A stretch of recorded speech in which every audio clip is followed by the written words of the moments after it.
और इस बीच NEET paper leak मामले में बड़ी खबर आ रही है। सुप्रीम कोर्ट में सुनवाई से पहले सीबीआई को बड़ी कामयाबी मिली है। सीबीआई ने पटना एम्स के 4 एमबीबीएस छात्रों को पूछताछ के लिए हिरासत में लिया है।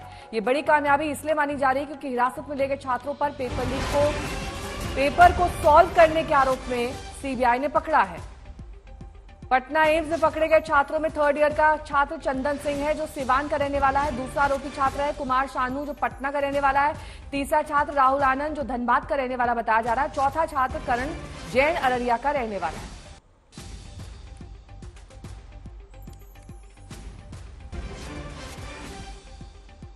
तो एम्स डायरेक्टर ने कहा कि छात्र शामिल हुए तो उन पर एक्शन लिया जाएगा। 4 ऐसे छात्र हैं जिन्हें पटना से पकड़ा गया है, उन्हें हिरासत में लिया गया है। डायरेक्टर का यह भी कहना है कि हैरानी की बात है कि हमारे छात्र इसमें शामिल हैं। कल एक्चुअली हम एक हॉस्टल का राउंड ले रहे थे। मेरे साथ हमारे डीन एकेडमिक थे, मेरा officer on special duty OSD थे। हम स्टूडेंट के एक्चुअली हमारा जो एक प्रोग्राम होने वाला है काइजन, वो एनुअल फंक्शन होता है, उसका एक्चुअली अरेंजमेंट के लिए हम एक राउंड ले रहे थे। और हॉस्टल का भी जो कैफेटेरिया है उसका कैसे क्या सब खाना ठीक देते हैं कि नहीं, उसका राउंड ले रहे थे। उसी समय सीबीआई ने आके हमारे एक 3rd ईयर स्टूडेंट को पकड़ के लेके गए हैं। उसके बाद फिर शाम को वो आए थे और 2 स्टूडेंट को लेके गए हैं। लेकिन इससे पहले उनका वरिष्ठ अधिकारी ने हमें इंटीमेशन दिए थे कि आके ये हमारे स्टूडेंट को कुछ इंटरोगेशन करेंगे। उसके बाद वो आके लेके गए हैं। 4 स्टूडेंट का नाम और उनका फोटो हमें दिए थे। उसके बाद हम इनको जितने कोऑपरेट हमारे तरफ से होगा हम किए हैं। ये आके स्टूडेंट को लेके गए हैं, 3 स्टूडेंट को, और एक स्टूडेंट खुद जाके इनको कल सरेंडर किया। और ये सब 4 स्टूडेंट सीबीआई के पास हैं। शशि भूषण हमारे साथ हमारे सहयोगी इस वक्त जुड़ चुके हैं और जानकारी के साथ। शशि भूषण, अब ये तार एम्स तक पहुंच चुके हैं, वहां पर भी कुछ छात्र जिनको फिलहाल हिरासत में लिया गया है और ये संख्या बढ़ भी रही है।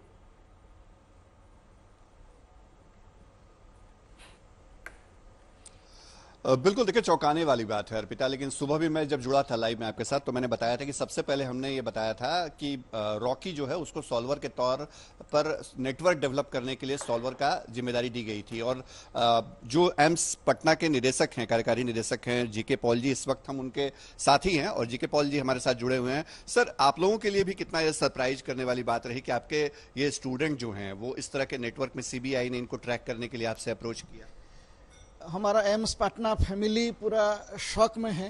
हमारे जो डॉक्टर्स हैं, फैकल्टी हैं, स्टूडेंट्स हैं, स्टूडेंट्स कम्युनिटी हैं, ये सब actually it is by surprise. Actually no, we are really in shock. हमें एक्चुअली समझ में नहीं आया कि कैसे ये हुआ है। ये हमारे लिए दुख की बात है एक्चुअली। तो जब सीबीआई ने आप लोगों को अप्रोच किया तो सबसे पहले कैसे आपको बताया गया, इन्फॉर्मेशन कैसे दिया गया, कुछ इस बारे में बताइए। पहले सीबीआई के एक वरिष्ठ अधिकारी ने हमें व्हाट्सएप में एक मैसेज भेजे। इन्होंने बोले कि डायरेक्टर साहब आप हम कांटेक्ट करके हमें कुछ इन्फॉर्मेशन चाहिए आपके एक स्टूडेंट के लिए। स्टूडेंट का पिक्चर और उनका फ़ोन नंबर, उनका जो हॉस्टल का नंबर, ये सब एक्चुअली उनके पास था। ये हमारे पास भेज दिए और उन्होंने बोला कि आप ज़रा हमें कांटेक्ट कीजिए। हम उस समय एक मीटिंग में थे। कल एक्चुअली छुट्टी था, फिर भी हमारा ऑफिस चल रहा था।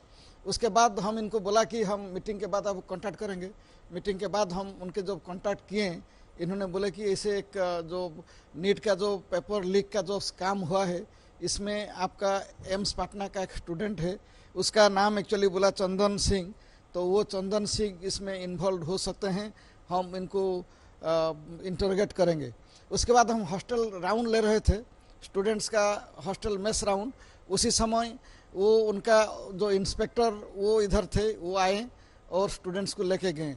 उसके बाद उनका और एक वरिष्ठ अधिकारी ने हमें कांटेक्ट किए। उन्होंने बोला कि और भी 3 स्टूडेंट का इन्फॉर्मेशन हमारे पास आया है, आप ये 3 स्टूडेंट को हमें समर्प दीजिए। तो उसके बाद एक्चुअली वो आए 6 बजे। हम कोऑर्डिनेट कर लिए, हमारा स्टूडेंट डीन एकेडमिक्स, हमारा ओएसडी और dean student affairs, hostel warden में सबको बुला लिया। ये आके इनको जितने कोऑपरेट हमारे तरफ से करना चाहिए हमने किए।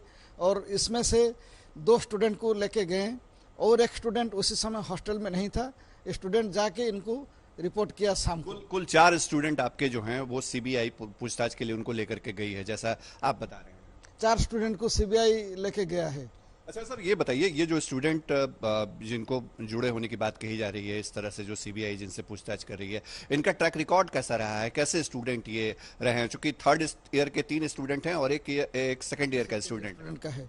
ये स्टूडेंट तो जब आते हैं एम्स पाटना एडमिशन लेते हैं, ये बहुत ब्राइट स्टूडेंट होते हैं, बहुत मेरिटोरियस होते हैं। ये तो नेशनल लेवल में टॉप जो होते हैं 100-200 रैंक में होते हैं, ये आते हैं एम्स पाटना। तो बहुत अच्छे स्टूडेंट हैं, अच्छे पढ़ रहे हैं, उनका परफॉर्मेंस भी अच्छा है। लेकिन ये हमारे लिए रियली सरप्राइज है, ये शॉकिंग है एक्चुअली। मैंने एंटायर एम्स पाटना फैमिली में जो आपको बोल रहा था, डॉक्टर्स, टीचर्स, फैकल्टी, ये सब एक्चुअली माने they are in shock actually how AIIMS Patna students can be involve. CBI तो उसको उनका इंटरोगेशन चल रहा है, उसके बाद सीबीआई का जो रिपोर्ट आएगा हमें पता चलेगा कि उनका इन्वॉल्वमेंट क्या है, कितना डीप है इन्वॉल्वमेंट उनका है कि नहीं। उसके बाद हम डिसाइड करेंगे हमारे तरफ से हम क्या करेंगे।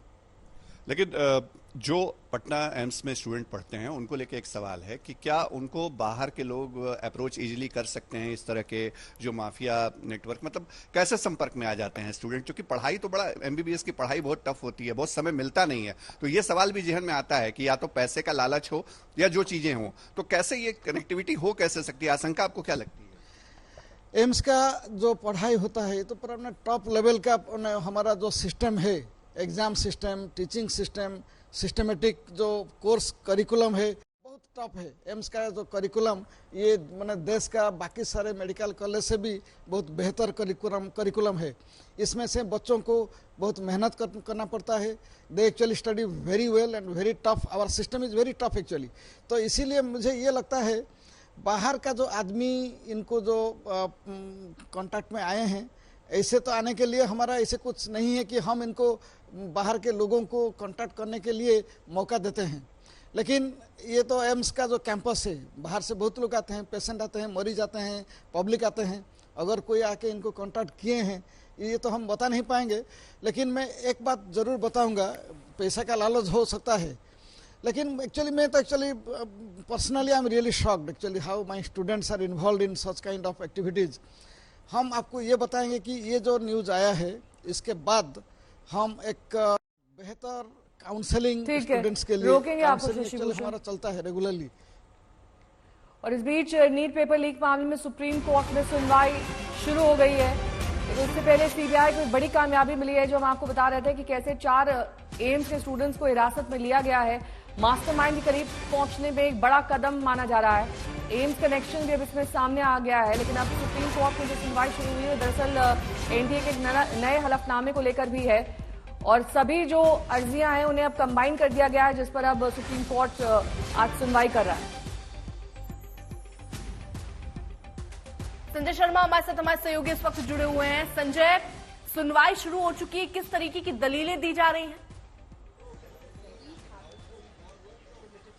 सुनवाई शुरू हो गई है। अभी ये दलीलें दी जा रही हैं कि कुछ लोगों ने, कुछ याचिकाकर्ताओं ने कहा है कि एनटीए का रिप्लाई उन्हें कल ही मिला है, लिहाजा उन्हें जवाब देने के लिए वक्त चाहिए। और कुछ ट्रांसफर पिटीशंस में भी रेस्पोंडेंट्स को, यानी जिन लोगों को नोटिस जारी किया गया है, उनको भी जवाब देने के लिए कुछ वक्त चाहिए।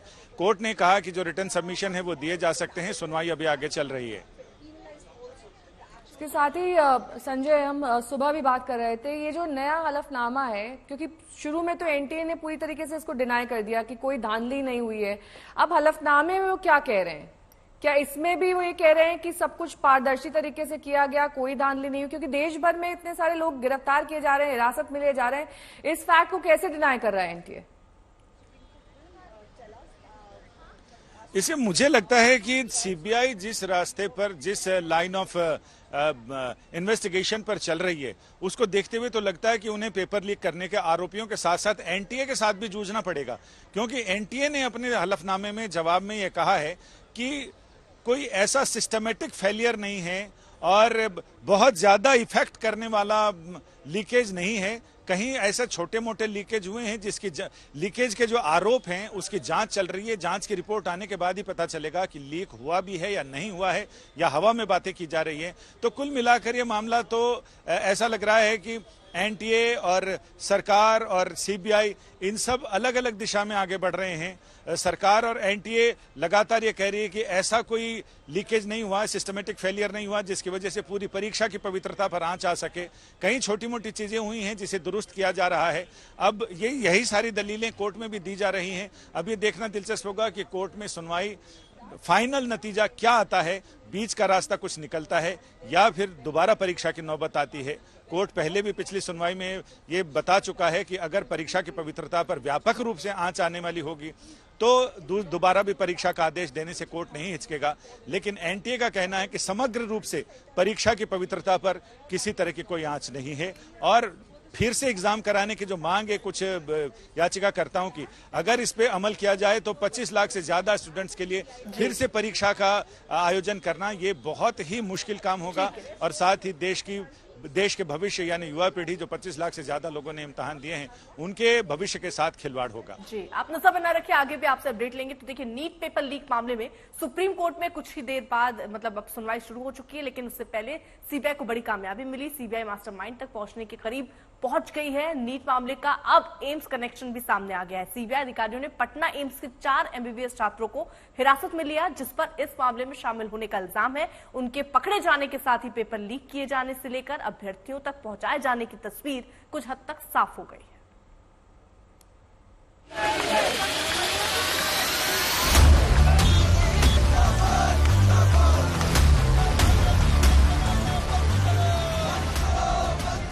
पेपर लीक के मास्टरमाइंड का बचना नामुमकिन।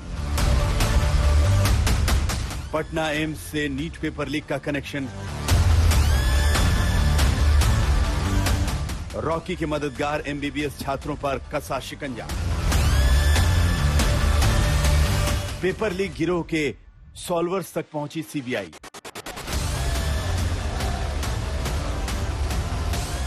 $24 लाख से ज्यादा छात्रों का भविष्य दांव पर। नीट पेपर लीक में 45 गिरफ्तारियां। 7 राज्यों तक पेपर लीक की जांच की आंच। ये अब तक की जांच का वही खाता है और सीबीआई के हाथ अहम सुराग लगे हैं। कुछ अहम आरोपी हैं, कुछ अहम जानकारियां हैं। नीट पेपर लीक की जांच में जुटी सीबीआई को अब बड़ी कामयाबी पटना से हासिल हुई है। जांच एजेंसियों ने पटना एम्स में 3 एमबीबीएस छात्रों को हिरासत में लिया है। 3 डॉक्टरों को पूछताछ के लिए सीबीआई अपने साथ ले आई है। पटना एम्स के ये तीनों डॉक्टर 2021 बैच के मेडिकल स्टूडेंट्स हैं। सीबीआई ने उन तीनों डॉक्टरों का कमरा भी सील कर दिया है। उनके लैपटॉप और मोबाइल फोन भी जब्त कर लिए गए हैं। माना जा रहा है कि नीट के लीक पेपर को सॉल्व करने में हिरासत में लिए गए छात्र भी शामिल थे। सीबीआई जो है वो जब पटना एम्स पहुंची तो उसने 3 एमबीबीएस स्टूडेंट को हिरासत में लिया। 2021 बैच के ये 3 स्टूडेंट बताए जाते हैं, जिनके बारे में कहा जा रहा है कि वो कहीं ना कहीं सॉल्वर्स की भूमिका में थे। और इस वक्त हम देखिए पटना सीबीआई ऑफिस के सामने खड़े हैं और लगातार सीबीआई अपनी जांच को आगे बढ़ा रही है। जो कनेक्शन एस्टेब्लिश करने की कोशिश है वो किया जा रहा है। Paper leak mafia, solvers gang और किस तरह से क्वेश्चन आउट किया गया और उसके बाद उसको सॉल्व कराया गया, इसके तार सीबीआई लगातार जोड़ने की कोशिश में है। अब जांच एजेंसी उन छात्रों से पूछताछ कर जांच की एक कड़ी जोड़ आगे बढ़ने में जुटी है। जांच एजेंसी पेपर लीक होने से लेकर उसे सेटिंग करने वाले अभ्यर्थियों तक पहुंचाने वाले पूरे नेटवर्क के बेहद करीब पहुंच गई है।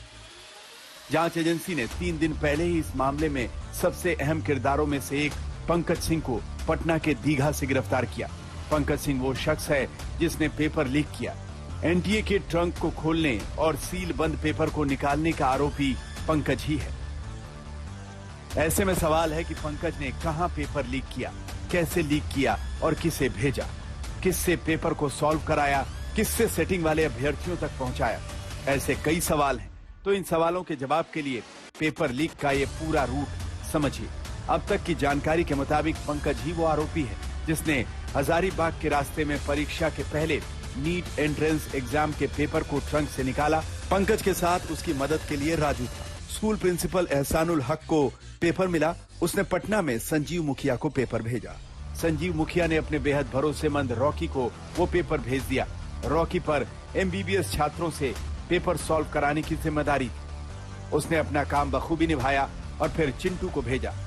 आगे का काम चिंटू ने पूरा किया। उसने प्रश्न पत्र और उत्तर जेरोक्स कर पटना के खेमनी चक में उस सेफ हाउस तक पहुंचाया जहां सेटिंग वाले अभ्यर्थी रुके हुए थे। नीट पेपर लीक मामले में सीबीआई के हाथ बड़ी कामयाबी लग चुकी है। दरअसल सीबीआई ने पटना से पंकज कुमार को गिरफ्तार किया है, जबकि हजारीबाग से राजू को गिरफ्तार किया है। दोनों ने पूछताछ में खुलासा किया है कि पंकज ने ही हजारीबाग से टिन के बॉक्स से पेपर चोरी किया था, जबकि इस चोरी में राजू ने भी उसका साथ दिया था। लेकिन उसके बाद क्या हुआ, अहम सवाल ये है, क्या पेपर को देश के अन्य राज्यों में भी भेजा गया या सिर्फ हजारीबाग और पटना तक ही लीक पेपर सीमित रहा? सीबीआई और एनटीए का दावा है कि पेपर लीक सीमित दायरे में रहा, बड़े लेवल पर धांधली नहीं हुई। इस सवाल का जवाब मिलेगा, लेकिन पटना एम्स के एमबीबीएस छात्रों को हिरासत में लिए जाने के बाद कई और अहम खुलासे होने की उम्मीद है, क्योंकि पेपर लीक करने वाला पंकज 30 जुलाई तक सीबीआई रिमांड पर है। वहीं उसका मददगार राजू भी 25 जुलाई तक सीबीआई रिमांड में है। दिल्ली में अरविंद ओझा के साथ शशि भूषण कुमार, पटना, आज तक।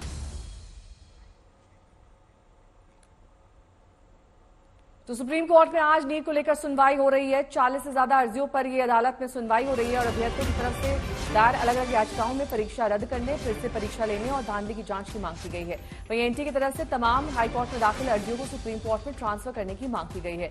उससे पहले एनटीए की तरफ से ताजा हलफनामा दाखिल किया गया है। एनटीए ने अपने हलफनामे में कहा कि कोई सिस्टमैटिक फेलियर नहीं था।